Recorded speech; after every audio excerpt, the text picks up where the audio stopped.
Press the bell icon on the YouTube app and never miss another update. आज मैं हरिमोहन कौशिक आप लोगों के लिए एक नया वीडियो लेकर आया हूँ जिसका नाम है how to read NCERT scientifically.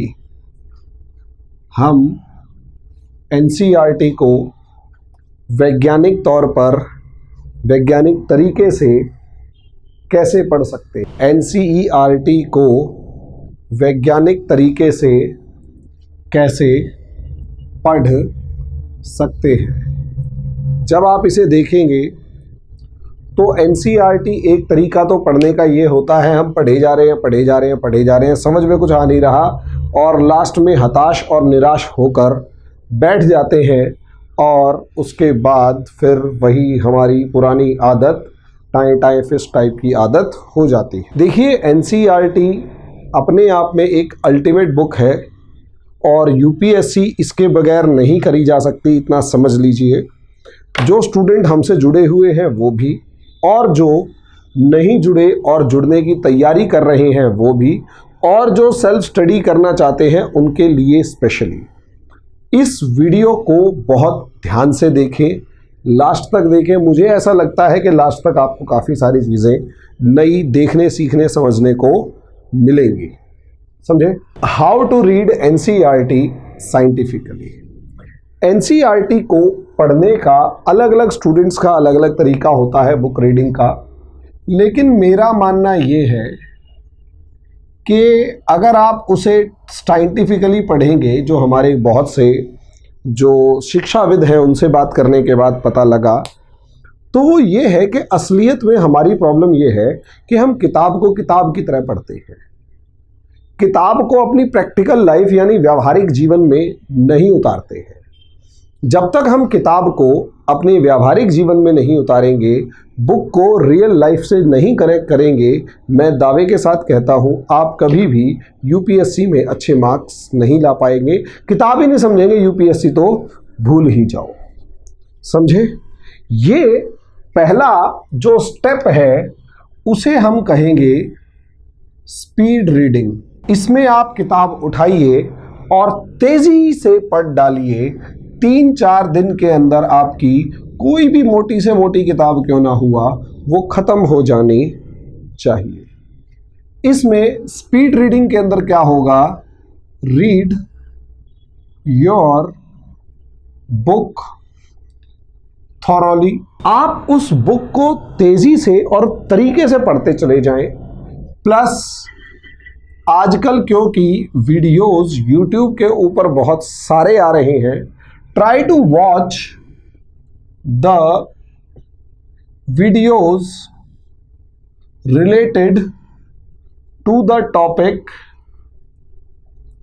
you have read। आपने जो भी टॉपिक पढ़ा है उससे रिलेटेड वीडियोस को देखें और कोशिश करें कि आप जो भी पढ़ रहे हैं, do not mark on book in this phase. Do not mark on book. बच्चे पहली बार में सारी किताब को रंगीन कर देते हैं। 1 2 3 4 पूरे पेज में से दो लाइनें ऐसे छूटती हैं जो कि नहीं इंपॉर्टेंट होती। वो काके की है, हु हा टाइप की कुछ लाइनें छूट जाती हैं, बाकी पूरी पेज रंगीन कर देते हैं। तो ये जो फर्स्ट स्टेप स्पीड रीडिंग वाला होता है, फर्स्ट स्टेप स्पीड रीडिंग वाला होता है, उसके अंदर बुक को मार्क ना करें, क्योंकि फिर अगले स्टेप के लिए बुक आपको कंफ्यूज करेगी। स्टेप 1 के बाद स्टेप 2 होता है। ये स्टेप 2 भले ही आप कुछ दिन बाद शुरू करें, पहले एक काम करें कि सारी किताबों को इस तरीके से पढ़ लें, उसके बाद आप स्टेप 2 में आए। ये असलियत में टाइम कंज्यूमिंग होता है और stay back, stay calm and read, इसी को पावर रीडिंग कहा जाता है। बहुत ताकत लगा के इसमें पढ़ा जाता है। शांत रहो और यहां रीड द बुक प्रॉपरली। आप किताब को प्रॉपरली पढ़ें। Try to understand the book word by word and line by line. उस बुक को वर्ड बाय वर्ड और लाइन बाय लाइन पढ़ें। बात समझ में आ गई? और ये पावर रीडिंग भले ही है, ये स्लो प्रोसेस है, ये किताब का टाइम कंज्यूमिंग पार्ट है, यानी समय खाता है, लेकिन आपको पढ़ना पड़ेगा। ये टाइम कंज्यूमिंग है, लेकिन आपको पढ़ना पड़ेगा, इतना समझ लीजिए।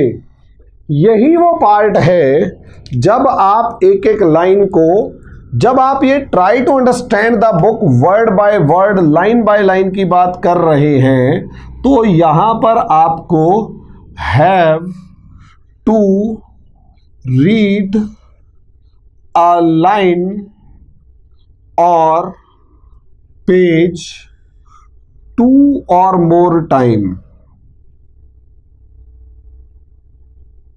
हो सकता है आपको वो लाइन और पेज 2 या उससे ज्यादा बार पढ़नी पड़ जाए, और यहीं पर आप mark circle the facts,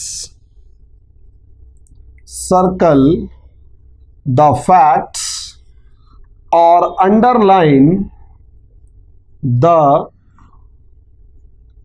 principles.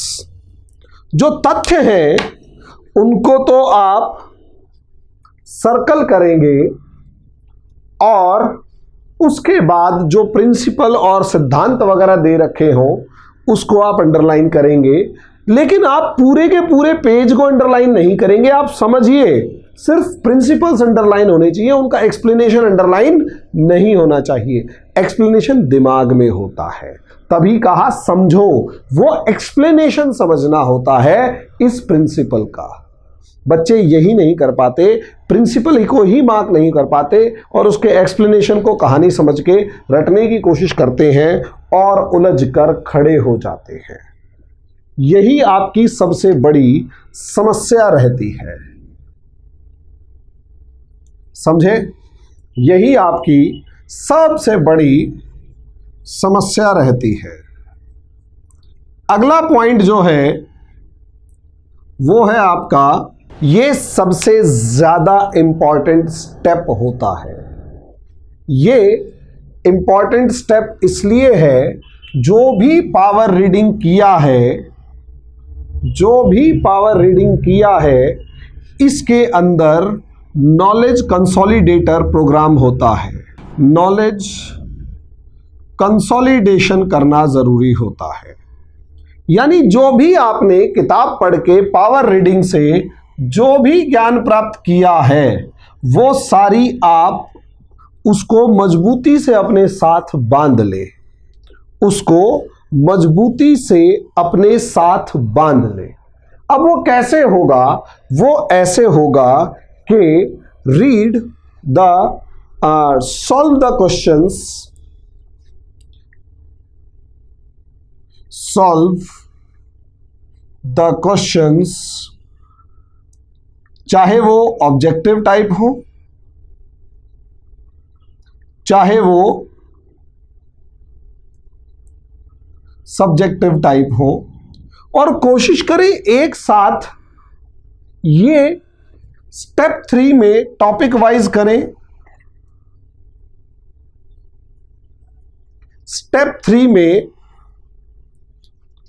Topic wise करें और क्वेश्चन कोशिश करें कि ऑब्जेक्टिव टाइप क्वेश्चंस को सॉल्व करें, ताकि आपका पीटी वाला पार्ट मजबूत हो जाए और फैक्ट्स जो हैं वो याद हो जाए। समझे?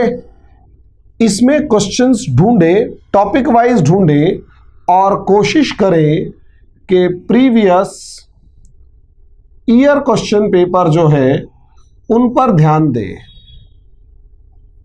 प्रीवियस ईयर क्वेश्चन पेपर पर ध्यान दें। नॉलेज कंसोलिडेशन यहीं से होगा ताकि आपको कंसेप्ट समझ में आना शुरू हो जाए। बात समझ में आ गई? स्टेप 4 जो है, स्टेप 4, इस स्टेप 4 में क्या करेंगे? Analysis of your knowledge. Analysis whatever you have learned. जो भी आपने पढ़ा है अब उसका एनालिसिस करेंगे। अब उसका एनालिसिस करेंगे। इसके लिए क्या करेंगे? दोबारा से स्टार्ट फाइंडिंग आंसर्स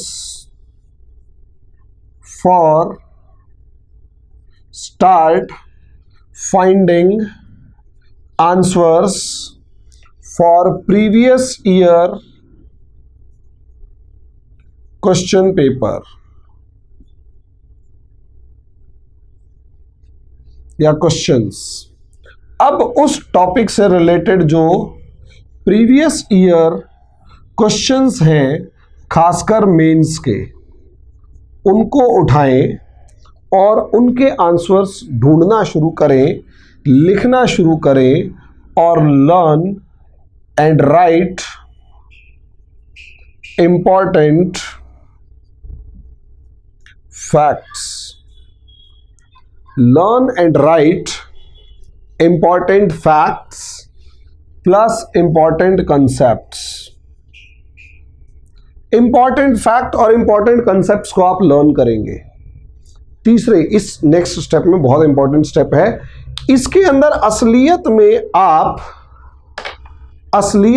आप पूरी किताब को इसलिए पढ़ रहे हैं ताकि आंसर मिले। यह भी बुक रीडिंग का एक नेक्स्ट लेवल है। यह भी बुक रीडिंग का ही एक नेक्स्ट लेवल है। अब इसके बाद क्या होगा? अब इसके बाद नेक्स्ट स्टेप जो है वो एक तरीके से रिपीटिशन, रिवीजन होता है। यानी इसको नॉलेज बूस्टर कहा जाता है। Knowledge booster. और ये कुछ नहीं होता, वो रिवीजन प्लस अंडरस्टैंडिंग होता है। अंडरस्टैंडिंग द इंटेंट होता है। ये मेन पार्ट होता है। इस लेवल तक आने के बाद आप लोगों का मेंस और इंटरव्यू घूम रहा होता है।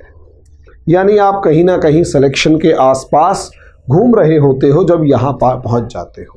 यहाँ ये जो लेवल ऑफ स्टडी होता है, ये जो लेवल ऑफ रीडिंग होता है, ये असलियत में आपके दिमाग में खुद सवाल उठने शुरू होते हैं। आपके दिमाग में खुद सवाल उठने शुरू होते हैं और आप उन सवालों के जवाब ढूंढ रहे होते हैं और उन जवाबों के चलते आप किताब पढ़ते हैं और अपने तरीके से किताब को समझने की कोशिश करते हैं। वहाँ किताब के अंदर जो लिखा है उसके समझने के अलावा वो भी समझ में आना शुरू हो जाता है जो किताब में नहीं लिखा होता, क्योंकि अब चीज़ें कनेक्ट करना शुरू हो जाती हैं। और यही रीज़न है ट्राई टू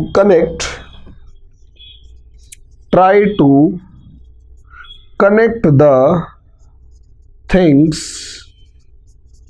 विद करंट। यानी आप उसे ऐसे पढ़ो कि आप इसे करंट इश्यूज से कैसे कॉरिलेट कर सकते हो। आप इसे आज के टाइम से, किसी भी किताब को आज के टाइम में कैसे इंप्लीमेंट कर सकते हो। ये मेरा मानना ये है कि ये स्टेप 3 सेकंड और थर्ड एक साथ होनी चाहिए, और ये जो है ये एक साथ होनी चाहिए, और ये कॉन्टिन्यूअस बार बार रिपीटिशन होते रहना चाहिए। तभी आप एनसीईआरटी के को पढ़ने का जो ऑब्जेक्टिव होता है किसी भी स्टूडेंट का, उसे आप पूरा कर सकते हैं। अगर आप इस तरीके से नहीं पढ़ते तो समझ लीजिए कि मामला खराब है। अब समस्या आप लोगों की ये भी आ जाती है कि सर इसके शेड्यूल ही नहीं बन पाता पढ़ने का, इसके लिए अलग से वीडियो है। बाकी टेंशन ना ले, मैं आपके साथ खड़ा हुआ हूँ। दोस्तों, हिंदी मीडियम का सिलेक्शन जो है वो आगे बढ़ाना है, पूरी ताकत से वो परसेंटेज बढ़ानी है। आप लोग जुड़े रहिए, आप लोगों का मोटिवेशन तो हम कर रहे हैं, मेंटरिंग भी कर रहे हैं, गाइडेंस जो दे पाएंगे वो देंगे, और जितने स्टूडेंट्स मेहनत कर रहे हैं हर तरीके से आपके साथ जुड़े हुए हैं। कसम खा रखी है, हिंदी मीडियम का रिजल्ट बढ़ाना है। हिंदी मीडियम में जो स्टूडेंट यूपीएससी का पास नहीं हो पा रहा उसको आगे निकालना है। चिंता मत कीजिए, आपके साथ हमेशा खड़े हैं आपकी सफलता तक। धन्यवाद।